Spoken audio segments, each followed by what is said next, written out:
இயேசு கிறிஸ்துவின் திருப்பெயரிலே உங்கள் யாவருக்கும் என் அன்பின் வணக்கங்களை தெரிவிக்கிறேன். இன்றைய நாளிலும் ஆண்டவருடைய உள்ளம் எப்படிப்பட்டது, அவர் மக்களினங்கள் மேல் எவ்வளவு கருணை உள்ளம் கொண்டுள்ளார் என்பதை புரிந்து கொள்ளும் வண்ணமாக யோனாவின் பகுதியை நாம் இன்று தியானிப்போம். இன்றைய நாளிலும் யோனா என்பவர் ஒரு தீர்க்கதரிசி.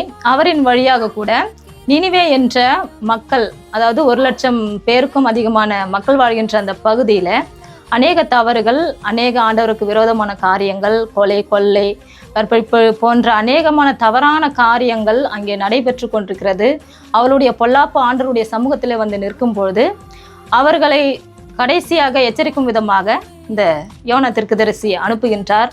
அப்படி அனுப்புகின்ற வேளையிலே அந்த மக்கள் அந்த எச்சரிப்பை கேட்டவுடனே அவர்கள் தங்களை வருத்தி சாம்பலிலே தங்களை சாக்கு உடை உடுத்தி கொண்டு அமர்ந்து தங்களுடைய பொல்லாத காரியங்களை விட்டார்கள் என்று நாம் வேதத்திலே வாசிக்கிறோம்.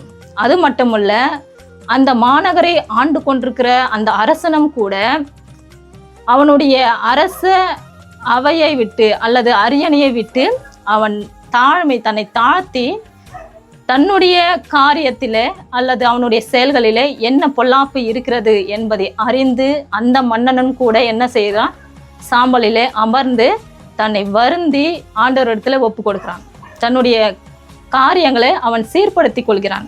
இப்படியாக மிருக ஜீவன்கள், அந்த நாட்டில் வாழ்கின்ற ஒவ்வொரு மிருக ஜீவன்கள் முதற்கொண்டு மனிதர், அரசன் வரைக்கும் கூட இப்படியாக தங்களுடைய காரியங்களிலே தங்களை சீர்தூக்கி பார்த்து அதை விட்டுவிடவும் அவர்கள் துணிகிறார்கள். ஆகையினால ஒரு மனிதனை கொண்டு அல்லது ஒரு தீர்க்கதரிசியை கொண்டு இவ்வளவு ஒரு பெரிய மாற்றம் இருக்குமே ஆனால் நம்மை கொண்டும் ஆண்டவர் அநேகம் பேருக்கு கூட ஆண்டவர் நம்மை அவர்களுடைய பொல்லாத வழிகளை விட்டு மனம் மாற செய்ய நம்மை ஒரு திறவுகோலாக எடுத்து பயன்படுத்த முடியும்.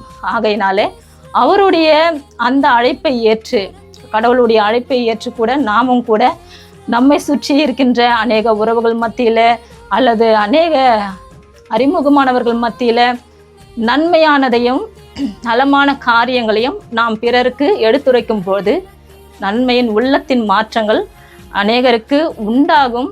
ஆண்டவர் உண்டாக்கவும் அதிலே இரக்கம் கொள்ளவும் கனிவு கொள்ளவும் ஆண்டவர் நம்மை அழைத்திருக்கிறார். இந்த அழைப்பிலே நாம் நிலைத்திருப்போம். கர்த்தர் இத்திருவசனங்களை ஆசீர்வதிப்பாராக. நம்மையும் இவ்விதமாக பயன்படுத்த நம்மை ஒப்பு கொடுப்போம். ஆமென்.